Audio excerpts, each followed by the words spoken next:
Hello students, welcome back to my YouTube channel math का जुगाड़। कैसे हो आप सब? आई होप आप सभी अच्छे होंगे। आप देख रही है class 10 chapter 14 probability, new NCERT book. आप देख रहे हैं मैथ का जुगाड़ यूट्यूब चैनल से। चलो देखते हैं इसका इंट्रोडक्शन। सबसे पहले जो प्रोबेबिलिटी होती क्या है, यहाँ पे लिख लेते हैं।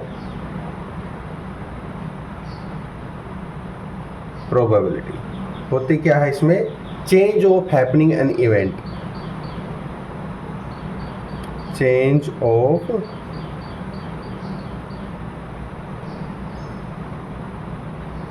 happening an event is called probability। ये एक तरह का क्या दिखाते हैं, एक संभावना दिखाते हैं। जैसे हमारे पास कोई एक बर्तन है, इसमें क्या है, इसमें रेड बॉल है, 3 रेड बॉल है और 2 ब्लैक बॉल है, 2 ब्लैक बॉल है। अब क्या है, इसमें संभावना किसी है, प्रोबेबिलिटी ऑफ रेड बॉल की कितनी है, रेड बॉल की कितनी है, रेड बॉल कितनी आ सकती है, अगर एक बार निकालेंगे तो 3/5 आ सकती है। एंड ब्लैक बॉल कैसे सकती है, प्रोबेबिलिटी ऑफ ब्लैक कैसे निकल सकती है, 2/5 निकल सकती है। और क्या बोल सकते हैं इसको, प्रोबेबिलिटी ऑफ ई का मीन्स इवेंट कैसे निकलते हैं, number of favourable outcomes, number of favorable outcomes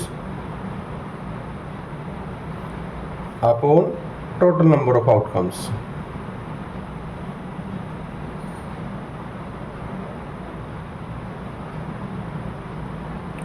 total number of outcomes, ये होता है प्रोबेबिलिटी ऑफ इवेंट निकालने का फॉर्मूला। अब दिख रही है इसके टाइप ऑफ इवेंट, यहाँ पे लिख लेते हैं टाइप ऑफ इवेंट्स। कौन कौन से होते हैं, सबसे पहले होता है इम्पॉसिबल इवेंट। कौन सा होता है,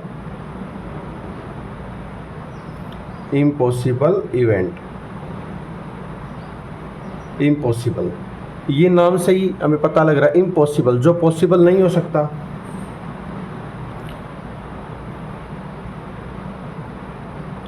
जैसे हमारे पास एक ये बेकर है और इसमें हमारे पास कुछ बॉल रखी हुई है, ये ब्लैक कलर की, black black black ball, black ball, black ball, यानी 6 ब्लैक बॉल रखी हुई है। अब निकाल रहे हैं इसमें से ग्रीन बॉल निकालने की जो प्रोबेबिलिटी है वो कितनी है, यहाँ पर लिख लेते हैं प्रोबेबिलिटी ऑफ ग्रीन निकलते हैं, क्योंकि ग्रीन इसमें एक भी नहीं है तो प्रोबेबिलिटी कितनी है, 0/6 यानी 0 प्रोबेबिलिटी है। ये इम्पॉसिबल है क्योंकि इसमें सारी बॉल्स है जो ब्लैक है, लेकिन ग्रीन एक भी नहीं है तो ग्रीन निकालने की प्रोबेबिलिटी क्या है, इसमें 0 हो जाएगी। और फिर सेकंड आता है श्योर या सर्टेन इवेंट, यहाँ पे लिख देते हैं श्योर या सर्टेन इवेंट। श्योर या सर्टेन इवेंट क्या होता है, जैसे इसमें 6 है और 6 में से कितने निकालने की संभावना है, कि ये तो श्योर है, यहाँ पे लिख देते हैं प्रोबेबिलिटी ऑफ ब्लैक कितनी है, ब्लैक कितनी निकल सकती है, 6/6 यानी 1। ये क्या है, बिल्कुल पक्का है, बिल्कुल सर्टेन है, सर्टेन इवेंट है तो 6 है तो 6 ही निकलेगी। कोई इसमें से ग्रीन नहीं निकलेगी, रेड नहीं निकलेगी, सारी ब्लैक है तो ब्लैक की प्रोबेबिलिटी कितनी होगी, 6/6। और यहाँ पे क्या है, ये मिनिमम होती है हमारी प्रोबेबिलिटी और मैक्सिमम कहाँ तक जाती है, 1 तक। या मान लो 0 है तो यहाँ तक कितने जाती है, 1 तक। ये होते हैं minimum and this one maximum probability. Clear. और प्रोबेबिलिटी लाइज करती है 0 less and equal to probability of event less and equal to 1 तक। क्लियर। नेक्स्ट देखते हैं कॉम्प्लीमेंट्री इवेंट। कौन सा होता है कॉम्प्लीमेंट्री इवेंट, यहाँ पे लिख लेते हैं कॉम्प्लीमेंट्री इवेंट।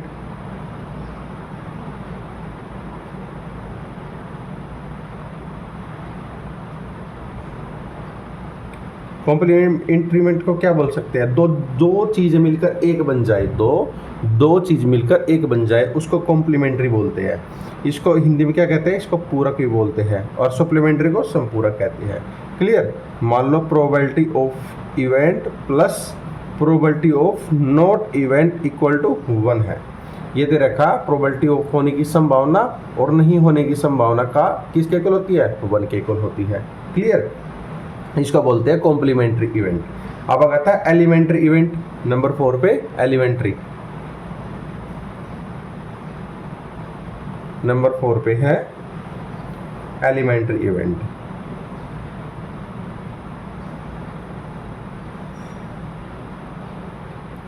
एलिमेंट्री इवेंट क्या होता है? मान लो हमारे पास कोई नंबर है 1 2 3 4 5 6, तो 2 की क्या है प्रोबेबिलिटी ऑफ 2। प्रोबेबिलिटी ऑफ कितनी बार रिपीट हुआ है? ओनली 1 टाइम, तो प्रोबेबिलिटी ऑफ इवेंट कितनी हो जाएगी 1/6। प्रोबेबिलिटी ऑफ 5 की कितनी हो जाएगी? 5 भी 1 टाइम रिपीट हुआ है, यानी 1/6 हो जाएगी। इससे क्या है प्रोबेबिलिटी एलिमेंट्री इवेंट में, इसमें जिसमें ओनली 1 आउटकम आता है, किसमें का आता है 1 आउटकम आता है, उसको क्या कहते हैं एलिमेंट्री इवेंट कहते हैं। अब नंबर 5 पे आता है कंपाउंड इवेंट। क्या आता है? Compound event.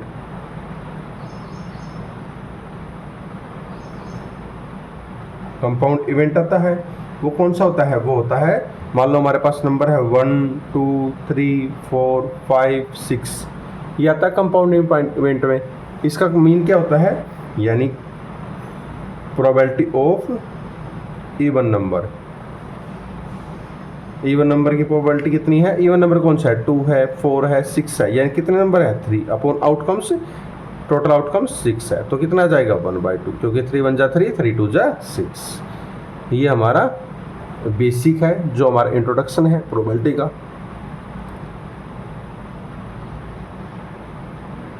Thank you and have nice day. आप देख रहे हैं मैथ का जुगाड़ बाय नीरज सर। चलो नेक्स्ट देखते हैं एक्सरसाइज में क्वेश्चन नंबर 1।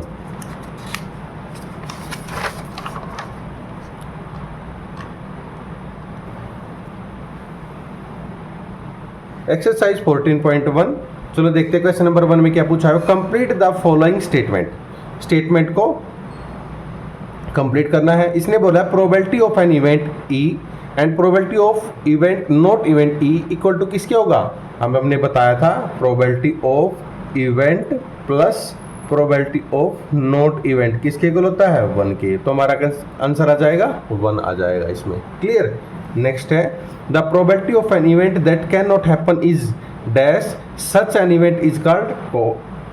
कौन सा होता? अगर ये हैपन हमारा 0 हो जाता है तो ये कौन सा इवेंट कहलाता है? ये होता है हमारा इम्पॉसिबल इवेंट। इम्पॉसिबल इवेंट कहलाता है। क्लियर। नेक्स्ट देखते हैं the probability of an event that is certain to happen is dash such an event is called dash.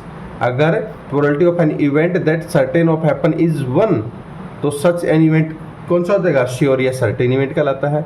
इसको बोलते हैं श्योर या फिर certain event. Certain event, certain event कहते हैं। The sum of the probability of all the elementary event and experiment is कौन सा कहलाता है? सम कितना कहलाता है एक्सपेरिमेंट का? 1 कहलाता है। The probability of an event is greater than और equal to dash and less than और equal to dash. Greater than equal to कितना है 0 के and less than equal to 1 के। ये था हमारा क्वेश्चन नंबर फर्स्ट। चलो देखते हैं question number second. Question number second देखते हैं क्या पूछा हुआ है। Which of the following experiment have equally likely outcomes?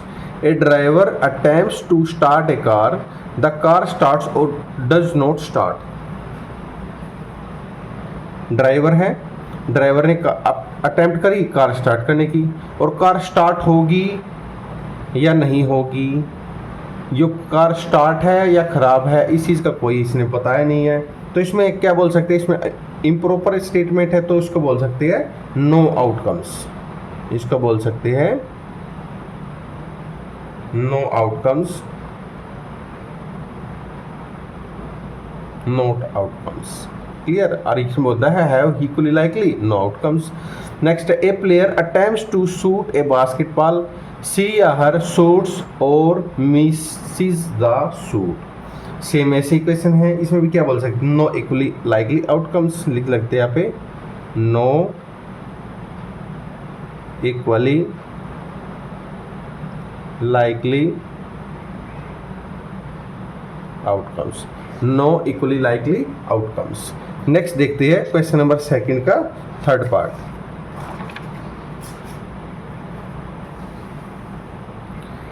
A trial is made to answer a true false question.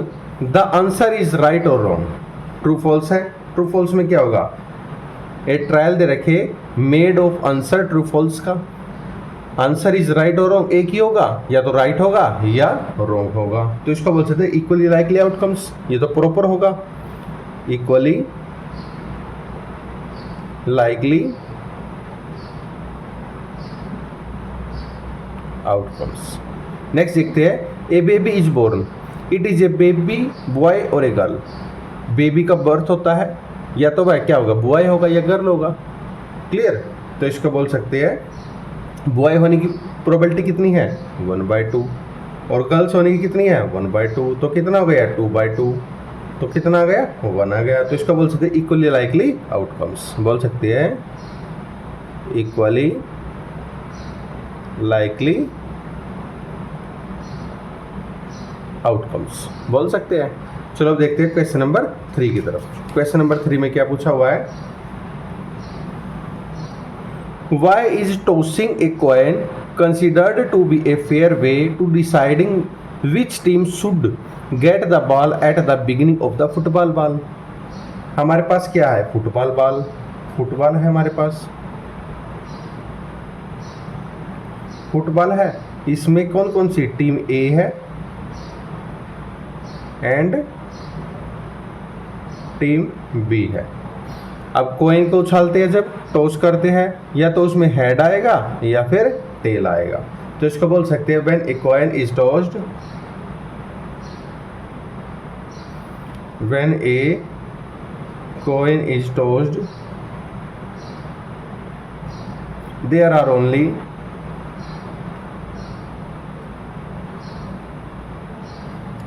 two possibility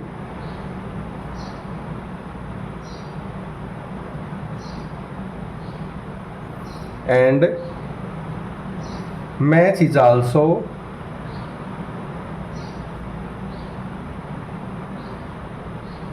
between two tubes,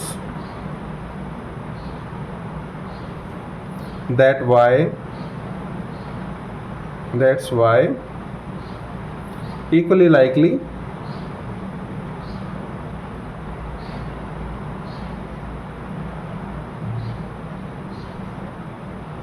outcomes.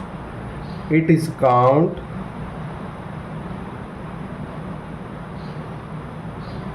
कैसे कर सकते हैं 1/2 प्लस 1/2 कितना हो जाएगा, ये 2/2 यानी 1। ये हमारा आंसर आ जाएगा, ये हमारा आंसर है। आई होप आप सभी को क्वेश्चन समझ में आए होंगे। अगर आपका कोई भी डाउट है तो कमेंट सेक्शन में कमेंट करके अपना डाउट क्लियर कर सकते हैं। सेशन पसंद आया तो लाइक एंड सब्सक्राइब करना ना भूलिए। चलो अब देखते हैं क्वेश्चन नंबर 4 की तरफ। क्वेश्चन नंबर 4 में क्या पूछा हुआ है, which of the following can not be probability of an event 2/3 पे, -1.5 पे, 15% पे एंड 0.7 पे। ये बोला है which of the following can not probability, कौन सी प्रोबेबिलिटी इसमें नहीं हो सकती। चलो देखते हैं प्रोबेबिलिटी किस चीज़ के बीच में लाइज करते हैं, 0 एंड 1 के। यहाँ पे लिख लेते हैं प्रोबेबिलिटी किस किस के बीच में करती है, 0 less and equal to probability of event less and equal to 1, यानी 0 एंड 1 के बीच में लाइज करती है। सबसे पहले ए का चेक करते हैं, 2/3, 2/3 कितना हो सकता है, ये 0.66 होता है। ये किसके बीच में लाइज कर रहा है, 0 एंड 1 के कर रहा है, ये तो हमारा कर रहा है। फिर नेक्स्ट करते हैं -1.5, 1.5 कितना होता है, ये कौन सा होता है, नेगेटिव होगा, 0 और 1 के बीच में लाइज नहीं करता, तो नेगेटिव, इसको बोल सकते हैं नेगेटिव प्रोबेबिलिटी, नेगेटिव प्रोबेबिलिटी है, ये 0 और 1 के बीच में लाइज नहीं करता।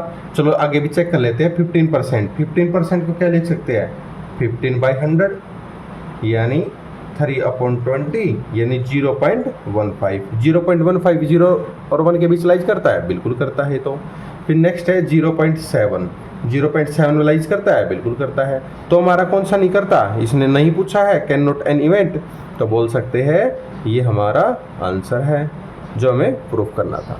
चलो नेक्स्ट देखते हैं क्वेश्चन नंबर 5। क्वेश्चन नंबर 5 में क्या पूछा हुआ है, प्रोबेबिलिटी ऑफ इवेंट इक्वल है 0.05, what is the probability of not E. हमने एक फॉर्मूला किया था, probability of E plus probability of not E equal to always equal to 1। इसकी वैल्यू दे रखी है, इसकी फाइंड करनी है।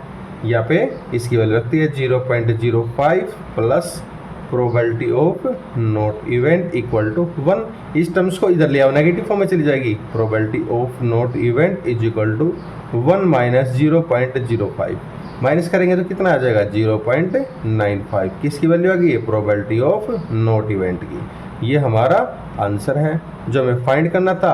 आई होप आप सभी को ये समझ में आया होगा। अगर आपको कोई भी डाउट है तो कमेंट सेक्शन में कमेंट करके अपना डाउट क्लियर कर सकते हैं। सेशन पसंद आए लाइक एंड सब्सक्राइब करना ना भूलिए। Thank you and have a nice day.